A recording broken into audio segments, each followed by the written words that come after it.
Babylon, Mesopotamia. The spring equinox, 575 BC. The Euphrates is high with snowmelt from the mountains of Armenia, and the whole city smells of cedar smoke and crushed lily. A new gate has just been finished at the north end of the Processional Way, sheathed floor-to parapet in glazed blue brick, and on it, row after row, walk lions the color of gold and dragons with the body of a snake, the forelegs of a lion, and the hind legs of an eagle. This is the Ishtar Gate. Tonight, for the first time, the king will walk beneath it. Nebuchadnezzar II, king of Babylon, king of Sumer and Akkad, king of the four corners of the world, is 30 years into a reign that has already remade the map of the Near East. He has burned Jerusalem. He has broken Egypt at Carchemish.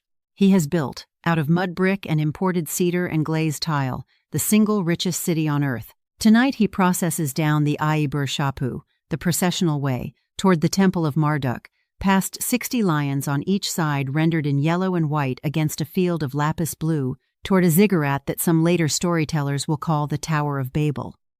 He has no idea that in 36 years, none of his heirs will be able to hold what he has built. He has no idea that the city he is walking through, at this exact moment, is standing at the highest point it will ever reach.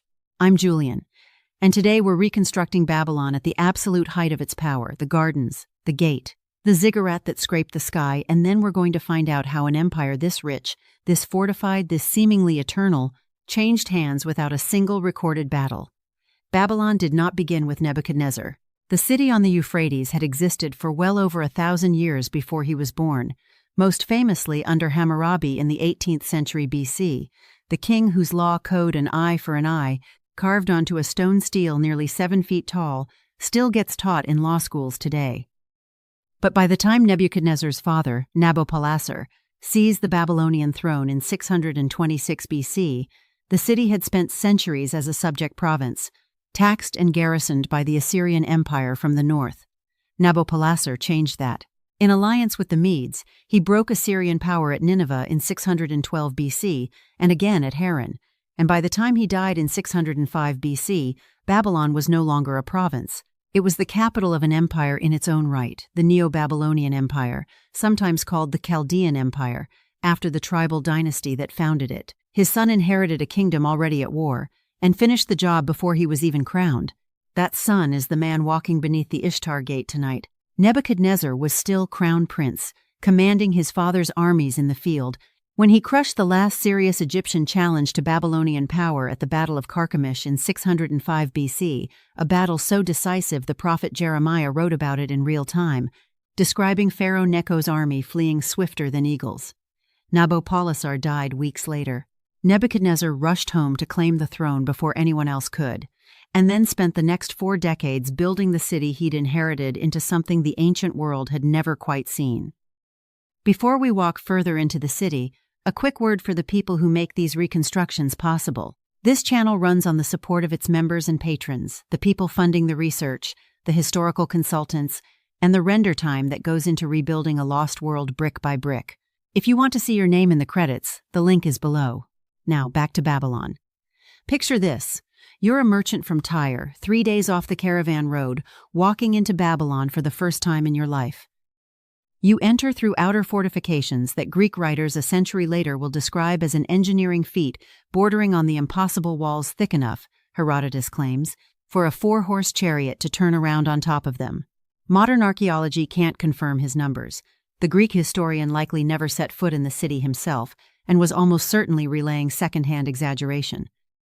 But the excavated remains are still staggering on their own merits. A double wall system, an inner rampart and an outer rampart separated by a moat fed from the Euphrates, both walls faced in kaolin-fired brick set in bitumen. The natural asphalt that seeps out of the ground in this part of Mesopotamia, and which the Babylonians used the way later civilizations used mortar. You cross the river on a stone bridge, one of the oldest permanent river bridges anywhere in the ancient world, because Babylon is a city split by the Euphrates into an old city and a new city, connected by engineering rather than left to boats and ferries. The water itself has been tamed. Sluices, canals, and reservoirs regulate the Euphrates flow, so the fields around the capital produce grain surpluses even in dry years. This is a civilization whose founding technology, for 2,000 years, has been the management of water in a landscape that offers none for free.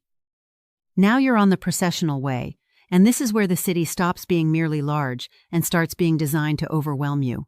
The street is paved in limestone and red breccia, wide enough for the entire court to march through in ceremony, flanked by walls of glazed brick lions, the animal sacred to Ishtar, goddess of love and war, each one distinct, some striding, some roaring, 60 of them counted on the eastern wall alone by the archaeologists, who eventually dug this street out of the mud. And ahead of you, closing the avenue, is the gate itself. The Ishtar Gate is not simply painted blue.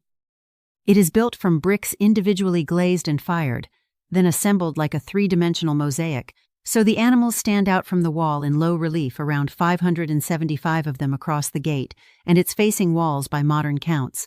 Dragons and bulls and lions in gold, white, and ochre against that unmistakable lapis blue ground, a color achieved with cobalt-based glazes that Babylonian kilns had perfected over centuries. This was the single most expensive gate in the ancient Near East, and it was not built to keep an army out. It was built to make every visitor, ally, or enemy understand exactly whose city they were entering. Beyond the gate, the ziggurat. Etemenanke, the temple that is the foundation of heaven and earth, a step tower rising in the heart of the city beside the great temple of Marduk, Esagila, the house whose top is high.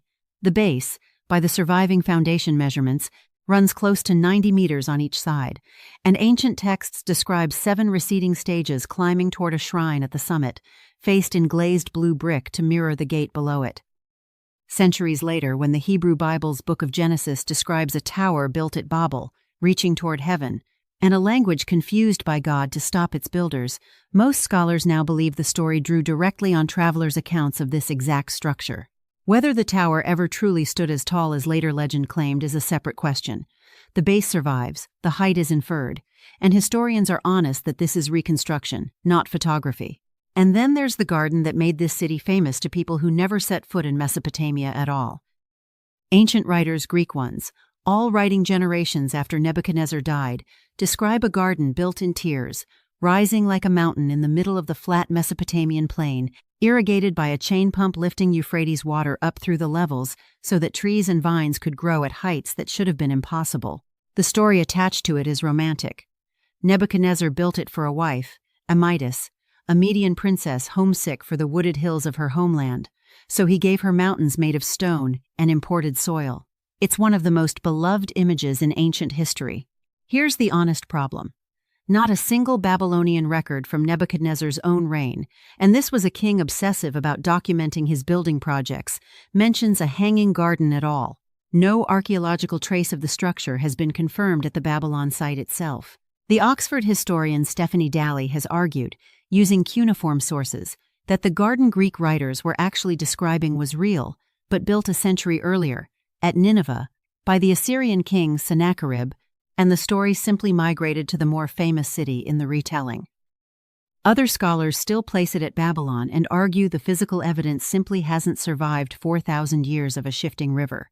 The truth is, scholars are divided, and no reconstruction of this garden, including the one you're watching, can claim to be more than an informed guess, dressed in Nebuchadnezzar's own architectural style. What isn't in doubt is the city's wealth.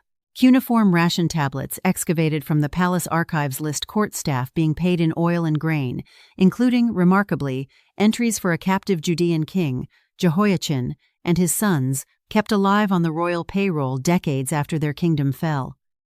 Estimates for Babylon's total population at its peak run anywhere from 150,000 to over 200,000 people, making it very plausibly the largest city on earth, at the time a hub where Aramaic traders, Egyptian scribes, Elamite soldiers, and deported Judean priests all lived inside the same set of walls, worshipping different gods, speaking different tongues, answerable to the same king.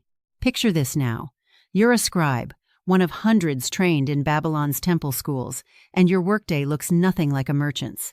You spend it pressing a reed stylus into wet clay, copying astronomical tables that Babylonian priests have been keeping, without interruption, for centuries, records precise enough that modern astronomers still use them to reconstruct ancient eclipses. Babylon under Nebuchadnezzar isn't just rich. It's the intellectual capital of the known world, the place where mathematics, astronomy, And the 60-base number system that still divides our clocks into 60 minutes and our circles into 360 degrees were refined into their most advanced ancient form. A three-tiered society sits underneath all of it, a free citizen class of merchants, scribes, and priests at the top, a large body of semi-free dependents tied to temple or palace estates in the middle, and, at the bottom, enslaved people and war captives, some of them the very deportees Nebuchadnezzar's armies marched home from conquered kingdoms. The gold on the Ishtar Gate and the labor that quarried, fired, and set every one of its bricks did not come from the same class of person. A city built on that much control does not stay gentle for long, and Nebuchadnezzar's reputation outside his own borders was not the reputation of a builder king. It was the reputation of a conqueror who did not hesitate to burn a rebellious vassal to the ground.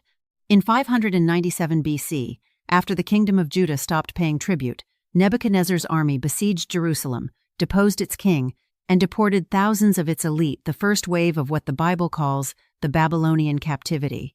A decade later, Judah rebelled again. This time, Nebuchadnezzar did not simply depose a king. In 587 or 586 BC, historians still argue over the exact year, since Babylonian and biblical chronologies don't perfectly align. His forces breached Jerusalem's walls, burned Solomon's temple to the ground, and deported a second, larger wave of the population to Babylon itself.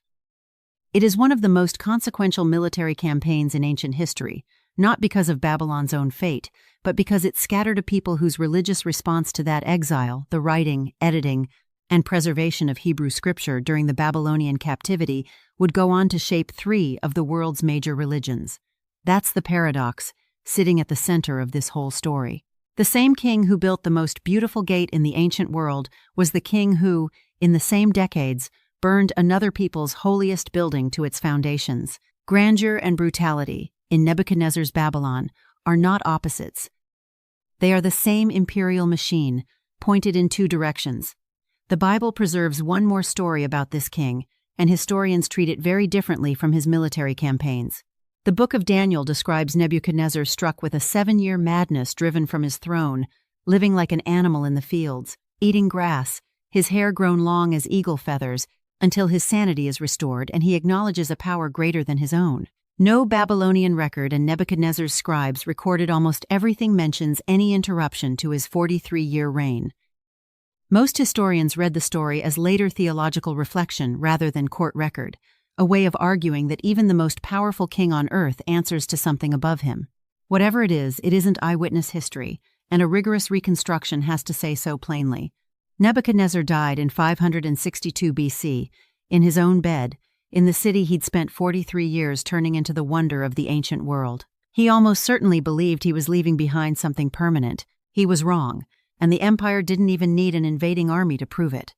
It needed less than a generation of bad successors. After his death, the Neo-Babylonian throne changed hands 4 times in 7 chaotic years, a pattern any historian recognizes as the beginning of the end. The man who finally stabilized it, Nabonidus, turned out to be the empire's undoing in a different way.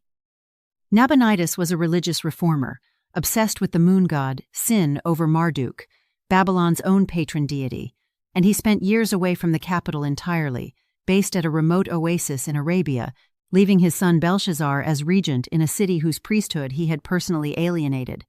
A king who insults his own city's god, in Mesopotamian political theology, is a king inviting disaster. The Marduk priesthood in Babylon agreed, and they weren't going to wait quietly for him to come home. This wasn't a small theological quarrel. Nabonidus went as far as removing the statues of other city gods from their local temples and gathering them in Babylon, ostensibly for protection from the Persian threat, but the Marduk priesthood read it as sacrilege and provincial insult rolled into one. Meanwhile, the Akitu festival, the New Year ceremony that only a legitimate present king could perform, the same festival that once brought Nebuchadnezzar walking down the processional way beneath his own gate, reportedly went uncelebrated for years while Nabonidus stayed in Arabia. In a political culture where kingship was inseparable from ritual duty to Marduk, an absentee king who insulted the city's chief god was, in effect, handing his enemies the argument for his own removal. 200 miles to the east, a new power had been rising for a generation, Cyrus of Persia, who had already folded the Median and Lydian kingdoms into a single empire larger than Babylon's own. By 539 BC, Cyrus turned his army toward Mesopotamia, and the Nabonidus Chronicle, a Babylonian record, not a Persian one, describes what happened next in language that still surprises people who expect a siege. There isn't one. The Chronicle records a battle at Opis, north of Babylon, where Cyrus's forces defeated the Babylonian army in the field. And then, remarkably, the Chronicle states that Cyrus's forces entered the city of Babylon itself without a fight. The gates were opened. The famous double walls, the moat, the fortifications Herodotus would later describe as unbreakable, none of it mattered, because the city that built them had already decided, from the inside, that it no longer wanted to defend the king sitting on its throne. The Cyrus cylinder, a barrel-shaped clay document Persian scribes buried in Babylon's foundations after the conquest, tells the story from the winner's side, and it tells it as liberation, not conquest. Marduk himself, the text claims, searching for a righteous king and finding one in Cyrus, who was welcomed into the city as a savior rather than fought as an invader. It's propaganda, obviously, written to legitimize a foreign king's rule over a conquered population. But it lines up disturbingly well with the Babylonian Chronicle's own account of an empty battlefield in front of the gates. Herodotus, writing a century later, tells a far more dramatic version.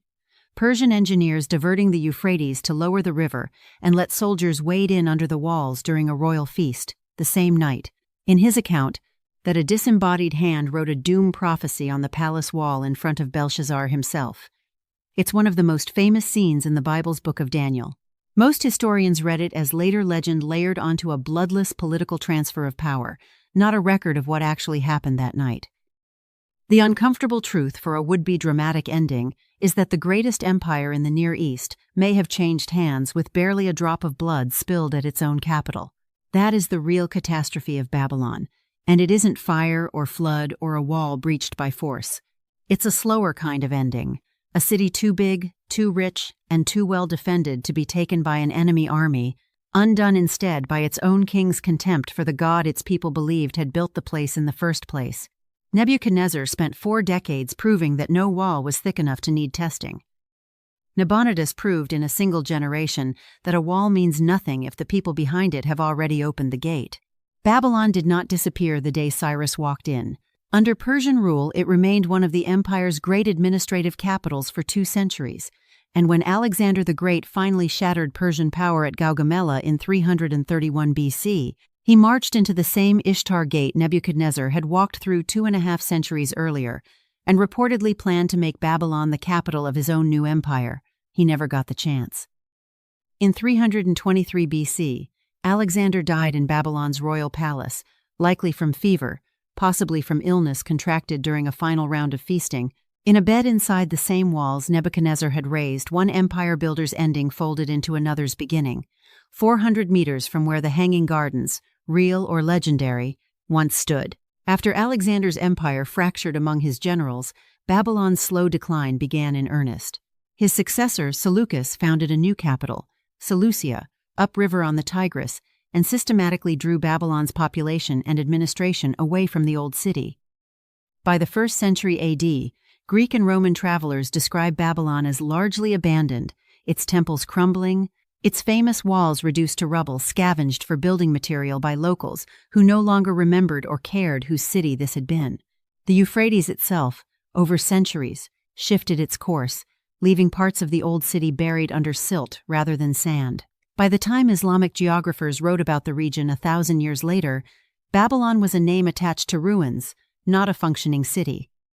It stayed that way, mostly forgotten by the wider world, until German archaeologist Robert Koldewey began systematic excavation of the site in 1899, digging for more than a decade, and finally exposing the foundations of the Ishtar Gate, the Processional Way, and Esagila's ruins under meters of accumulated mud brick collapse. The glazed bricks Koldewey uncovered were shipped to Berlin and reassembled into the reconstructed Ishtar Gate that now stands permanently in the Pergamon Museum, meaning that if you want to stand in front of an actual physical piece of Nebuchadnezzar's Babylon today, you don't go to Iraq, you go to Germany.